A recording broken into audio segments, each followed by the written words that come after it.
Cadbury. Thank you, Madam Deputy Speaker. The spin ahead of yesterday's budget announcements kept repeating the Chancellor has no wriggle room, but after 7 years, why has the government got no wriggle room? The Conservatives can't keep blaming the Labour government. Not that they ever should have done, given that we'd just come out of a global financial crisis in 2010, and the UK came out of that crash in better shape than many other countries. But here in the UK, the Conservatives blew it all away on their fiscally illiterate austerity policy that hampered the country's growth and damaged our public services. 7 years later, wages are down, growth is down. We now have the lowest of all G7 countries' growth. Productivity is down, embarrassingly poor compared with our competitor countries, and borrowing and debt are up.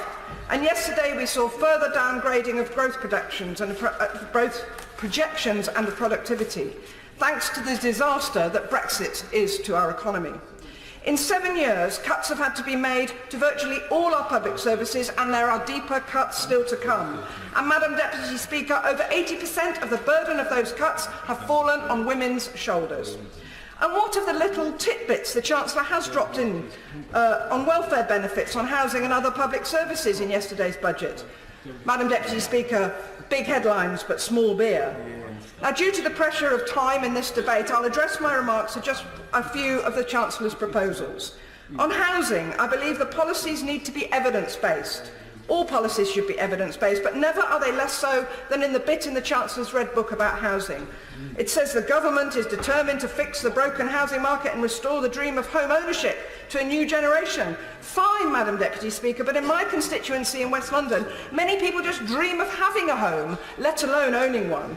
Young and even not so young people are unlikely to be able to leave their parents' home. Families in poor quality temporary accommodation they can hardly afford, always at risk of having to move, often for years on end.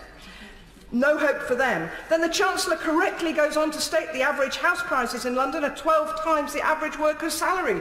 True, but then he says the only sustainable way of making housing more affordable in the long term is to build more homes. Madam Deputy Speaker, there isn't a jot of evidence to say that building more homes in London brings prices down in the current distorted housing market.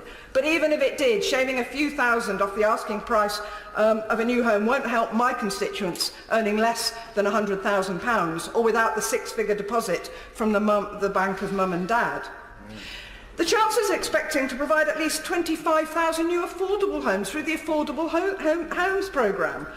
Does he mean affordable or does he mean social rent? Well, that, Madam Speaker, is a drop in the ocean. Hounslow Council alone has 10,000 families registered as needing affordable homes, and most of those can only afford a social rented home. The last time this country built more than 250,000 homes a year in the 70s, 40% were council homes. We need to aspire again to building good quality, affordable to all, providing stable homes with reduced benefit bills and help to productivity that building those homes will mean.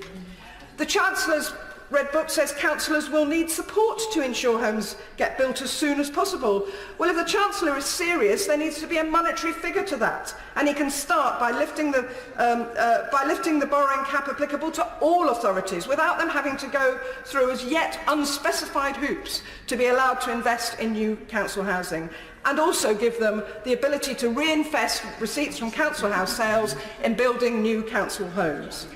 On stamp duty, this 3.2 billion giveaway will benefit 3,500 buyers by about £2,000. Nice for them, but that's at a cost to the taxpayer of £924,000. How many council homes would that money buy?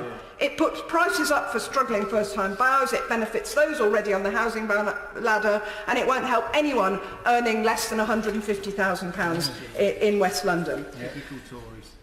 In conclusion, Madam Deputy Speaker, this budget scratches the surface for those struggling as a result of the government's failed fiscal policies over the last 7 years.